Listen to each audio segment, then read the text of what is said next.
Hello ka-umami, water mimosa naman yung ating lulutuin ngayon. Ito po ay makahiya, isang klase ng makahiya o isang variety. Ibang klase po ito dahil nakukuha sa ibabaw ng tubig.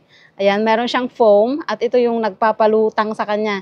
At ito ay natural, hindi kusa niya itong gine-generate para lumutang nga siya sa tubig, parang kangkong. So may mga ugat-ugat din at hihimayin po natin. Ayan, bain-bain sa Ilocano o makahiya sa Tagalog. Pero yun nga, hindi po ito yung makahiya natin na nakukuha sa ground at may tinik. Pero parehas yung itsura at ayan nga, dahil nahawakan na natin siya, nahiya na siya. At ganito po natin hihimayin. Tanggalin natin yung banban, tali. Ganyan po siya sa malapitan, maugat. Kukunin lang po natin sa malambot na part. Kukunin ko muna ito. At ito po ay kinakain ng hilaw dito sa Thailand. Nilalagay namin ito sa mga salad. O kaya nilalagay sa mga sour curry. Pero ngayon, gagawin natin itong stir fry. Yan. Kunin lang po natin yung tangkay na parang kangkong. Hanggang doon sa malambot na part. Doon sa pwede nating nguyain. Kayang-kaya nating nguyain. Ayan. Ganon din sa mga sanga-sanga niya dito. Ganyan. Ito lang yung nakuha natin sa isang pirasong napakahaba. Kakaunti lang. Ang pinakagusto kong pinaghahaluan nito ay doon sa salad. Super spicy na tinatawag na forest salad. Forest salad dahil merong nga kung ano-anong lahok katulad nito. And yes, hilaw po na kinakain nila minsan. 'Di ba? Pati makahiya ay kinakain dito sa Thailand. Ito po lahat yung nakuha natin. Medyo madami naman. Hugasan nating mabuti dahil nga galing po ito sa tubig.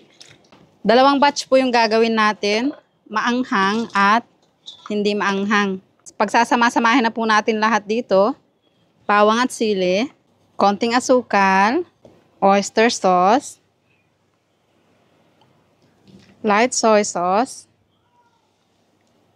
Konting patis. Betchin. At lalagyan natin ng kaunting broth. Ito po yung pinaglagaan natin ng baboy kanina. At papatungan natin ng lechon belly or crispy belly. So ganyan po ang ginagawa nila kapag umu-order ng mga ganitong stir fry sa mga street food. So pinagsama-sama natin lahat dahil minsanan po nating lulutuin dito. Papainitin muna natin yung kawali. Kapag umuusok na siya, saka natin ilagay itong ating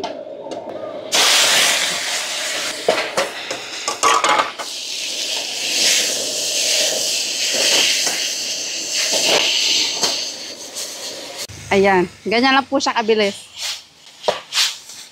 Parang naputol po yung ating video.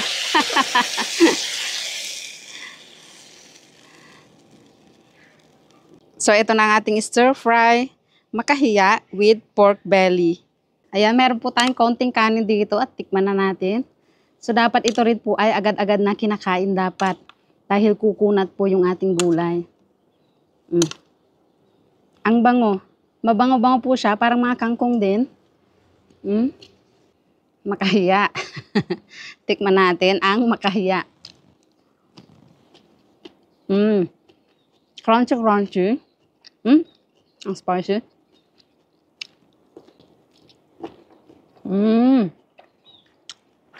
Ang sarap. So, yun po ang sekreto ng masarap na stir fry. Kailangan umaapoy.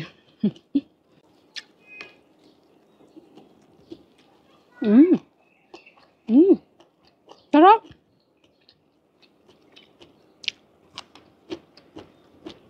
Parang kangkong din. At yun nga, medyo makunat-kunat kapag nasobrahan natin yung pagtalbos. Dapat doon lang sa part na malambot.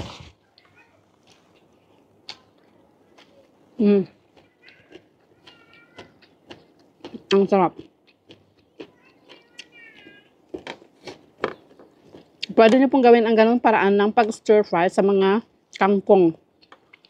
Sa mga Chinese kale o repolyo. Ang sarap, ang bango. Kailangan lang nasa outdoor kayo dahil baka masunog po ang ating kusina.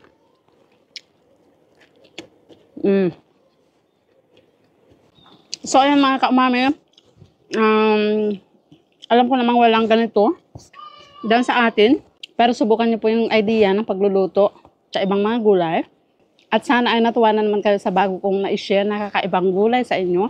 Sa mga magta-Thailand soon, subukan niyo po ang ganitong luto sa mga street food o kahit sa mga restaurant. At meron ding mga hilaw na sinaserve.